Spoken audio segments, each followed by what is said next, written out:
Guys ഇന്ന് എവിടെ നോക്കിയാലും മഴയാണ്. മുകളിൽ നോക്കിയാലും അവിടെയും മഴ, താഴെ നോക്കിയാലും അവിടെയും മഴ, ഒന്ന് ചുറ്റി നോക്കിയാലും അവിടെയും മഴ. സത്യം പറഞ്ഞ മഴയോട് മഴ. മഴയൊക്കെ അല്ലേ, കുറച്ച് രസകരമായ കാഴ്ചകളൊന്ന് കണ്ടോളൂ. സ്ഥിരമായിട്ട് കൊട പിടിച്ച് ജീവിക്കണോണ്ട് തന്നെ ഒരു ഫാമിലിയും അതിൻ്റെ അകത്ത് താമസിക്കുന്നുണ്ട്. നമ്മുടെ ബ്ലാക്ക് ഡംബോയുടെ കൈയിട്ടാ മാത്രം മതി, ഉടനെ ഫുഡിനായെന്ന് പറഞ്ഞ് ഓടിക്കൂടിക്കോളും. തൊട്ടപ്പുറത്തെ ടാങ്കിൽ ക്രിസ്മസിനായിട്ട് ഞാൻ 3 വരെ ഇറക്കി വിട്ടിട്ടുണ്ട്. നമ്മുടെ സാന്റാക്ലോസ് ഗപ്പി 3 വരെ ആയാൽ പറ്റൂലല്ല, കുറച്ച് കൂടുതൽ ആൾക്കാർ വേണ്ടേ. ഇനി കൂടുതൽ ആൾക്കാരുണ്ടായി കഴിഞ്ഞാൽ ഞാൻ ഗീവ് അവേ ആയിട്ട് നിങ്ങൾക്ക് എന്നെ തരും. കോഴീനെ കൂട്ടിലിട്ട് മാത്രം വളർത്താൻ പറ്റൂല, വെള്ളത്തിലും വളർത്താൻ പറ്റും. ഇതാണ് നമ്മുടെ റെഡ് ഇയർ കോയി ഗപ്പി. ഇത് ചുമ്മാ ആളെ കളിപ്പിക്കാന്നേ.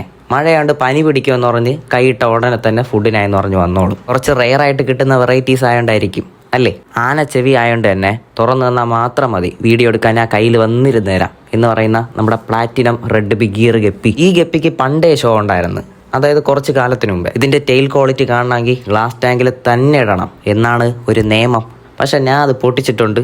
ഇന്നിതാ നിങ്ങളെ കയ്യിൽ വെച്ച് കാണിച്ചു തരാണ് നമ്മുടെ വൈറ്റ് എക്സ്ഡോ ഗപ്പിയുടെ ടെയിലൊക്കെ. പിന്നെ കുറച്ച് പേഴ്സ് നമ്മുടെ ഫാമിലും അവൈലബിൾ ആണ്. ഈ കീരത്തൈ പ്ലാന്റിന്റെ പേരറിയാന്നുള്ളവർ ജസ്റ്റ് ഒന്ന് കമന്റ് ചെയ്യണേ. കീരത്തൈ അല്ല, വെള്ളത്തിൽ വളരണ ഒരു പ്ലാന്റ് ആണ്.